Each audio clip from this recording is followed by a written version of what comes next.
Hello friends, എന്തൊക്കെയുണ്ട് വിശേഷം? എല്ലാവർക്കും സുഖമല്ലേ? ഇന്നത്തെ റെസിപ്പി ബോളിയാണ് കേട്ടോ. ഓരോ സ്ഥലങ്ങളിൽ ഓരോ പേരാണ് കേട്ടോ ഇതിനറിയപ്പെടുന്നത്. അതേപോലെ തന്നെ ചില രീതിയിലാണത് ചെയ്യുന്നത്. അപ്പോൾ നമ്മളെ രീതിയിൽ എങ്ങനെയാണ് ഉണ്ടാക്കുന്നത് നമുക്ക് നോക്കാം കേട്ടോ. അപ്പോൾ ഞാനൊരു പാത്രം എടുത്തിട്ടുണ്ട്, അതിലേക്ക് ലേശം വെള്ളം ഒഴിച്ചിട്ടുണ്ട്. അതേപോലെ തന്നെ പഞ്ചസാരയും ലേശം മഞ്ഞൾപ്പൊടി ഇടുന്നുണ്ട്. മഞ്ഞൾപ്പൊടി കളറിന് വേണ്ടിയിട്ടാണ്. അപ്പോൾ അതിലേക്ക് നമുക്ക് മൈദ ഇട്ട് കൊടുക്കാം. ലേശമായിട്ട് ഇട്ട് കൊടുക്കാം കേട്ടോ. അപ്പോൾ നന്നായിട്ട് കലക്കാം. വെള്ളം കുറച്ച് ഒഴിച്ചു. ഇതിൻ്റെ പാകം എന്ന് പറയുന്നത് ചപ്പാത്തി മാവിനേക്കാളും അല്പം ലൂസായിട്ടാണ് കേട്ടോ. അധികം ലൂസാകാൻ പാടില്ല. ഈ ഒരു പരുവം വേണം. അതിലേക്ക് നമ്മൾ എണ്ണ ഒഴിച്ച് കൊടുക്കുന്നുണ്ട്. എണ്ണ ഒഴിച്ചിട്ട് ഒരു 10 മിനിറ്റ് റെസ്റ്റ് ചെയ്യാൻ വെക്കാം. അപ്പോൾ എണ്ണ ഒഴിച്ചിട്ടുണ്ട്. ഒരു 10 മിനിറ്റ് കഴിഞ്ഞ ശേഷം നമുക്കത് തുറക്കാം. അപ്പോൾ ഇതിന് വേണ്ടിയുള്ള ഫില്ലിങ് തയ്യാറാക്കാം. അപ്പോൾ ഫില്ലിങ്ങിന് വേണ്ടിയിട്ട് കടലപ്പരിപ്പ് എടുക്കുന്നുണ്ട്. കടലപ്പരിപ്പ് നന്നായിട്ട് കഴുകുക. ഒരു 2-3 പ്രാവശ്യം നന്നായിട്ട് കഴുകി കുക്കറിലിട്ട് വേവിക്കാൻ വെക്കണം. അപ്പോൾ അതിലേക്ക് വെള്ളം കുറച്ച് കൂടുതൽ ചേർക്കണം കേട്ടോ. കുറയാൻ പാടില്ല, കാരണം ഇത് വെന്ത് ഉടയാൻ പാടില്ല. ഒരു ആവറേജ് വേവ് മാത്രമേ വേണ്ടൂ. അപ്പോൾ നമ്മളിത് കുക്കറിലിട്ട് ഒരു 2-3 വിസിൽ ആയിട്ടുണ്ട്. അപ്പോൾ ഈ പരുവം വന്നിട്ടുണ്ട് കേട്ടോ. ഇത് നമ്മൾ മാറ്റിയെടുക്കാം. ആ വെള്ളത്തിൽ നിന്ന് കോരിയെടുത്ത് വേറൊരു പാത്രത്തിലേക്ക് ഇടാം.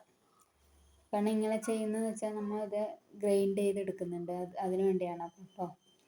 അപ്പോൾ വീണ്ടും ആ ഒരു പാത്രത്തിൽ നിന്ന് വെള്ളം മാറ്റി അതിലേക്ക് ഈ കടല പരിപ്പുണ്ടല്ലോ അത് അതിലിട്ടിട്ട് ലേശം പഞ്ചസാര ഇടാം. പഞ്ചസാര ലേശം എന്ന് പറഞ്ഞാൽ നമ്മൾ കടലപ്പരിപ്പ് എടുക്കുന്ന 1 കപ്പാണെങ്കിൽ അതിൻ്റെ ഒരു 1/4 കപ്പ്. നിങ്ങൾക്ക് വേണ്ട മധുരത്തിനനുസരിച്ചിട്ട് ഇടാം കേട്ടോ. പിന്നെ അതിലേക്ക് ഏലക്കായ ഇട്ടിട്ടുണ്ട്.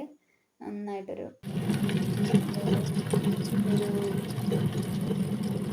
പഞ്ചസാരയൊക്കെ അതിൽ മിക്സ് ചെയ്ത് ഒരു കുറുകി വരുന്ന പാകമാകുമ്പോൾ നമ്മൾ അതിനെ എടുത്ത് ഗ്രൈൻഡറിലിടാം. കാരണം അത് ചൂടോടെ തന്നെ ഇടണം. മിക്സിയിലിടുമ്പോൾ സൂക്ഷിക്കണം, കാരണം അത് മുകളിലേക്ക് തെറിച്ച് വരാൻ കാരണമാകുന്നുണ്ട്. അതുകൊണ്ട് ഞാൻ ഗ്രൈൻഡറിലിട്ടൊന്നുമില്ല കേട്ടോ. അത് നന്നായിട്ട് ഇത് എടുത്തിട്ടുണ്ട്.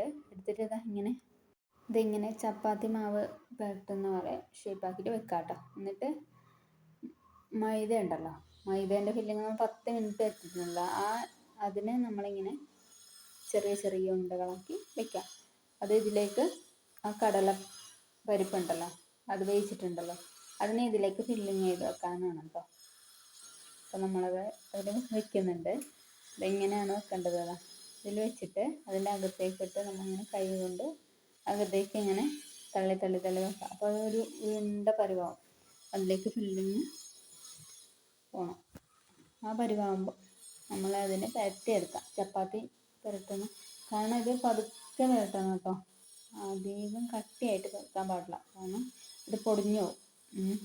അതുകൊണ്ട് പതുക്കെ ഇങ്ങനെ മെല്ലെ എടുക്കാം കേട്ടോ. ഇങ്ങനെ പറ്റുന്നുണ്ട്. ഇങ്ങനെ എടുത്തിട്ട് നമ്മൾ അതിനെ ഡയറക്റ്റ് പാനിൽ ചൂടാക്കിയെടുക്കുക. ചപ്പാത്തി പറ്റുന്ന അതേപോലെ തന്നെ ഇതേപോലെ നന്നായിട്ട് പൊങ്ങി വരുന്നുണ്ട്. അപ്പോൾ ഇത്രയേ ഉള്ളൂ നമ്മളെ ബോളി. ഈ ബോളി തയ്യാറായിട്ടുണ്ട്. അപ്പോൾ ഇഷ്ടപ്പെടാണെങ്കിൽ ഒന്ന് ലൈക്ക് ചെയ്യണം. അതേപോലെ തന്നെ സപ്പോർട്ട് ചെയ്ത് കൂടെ കൂട്ടണേ.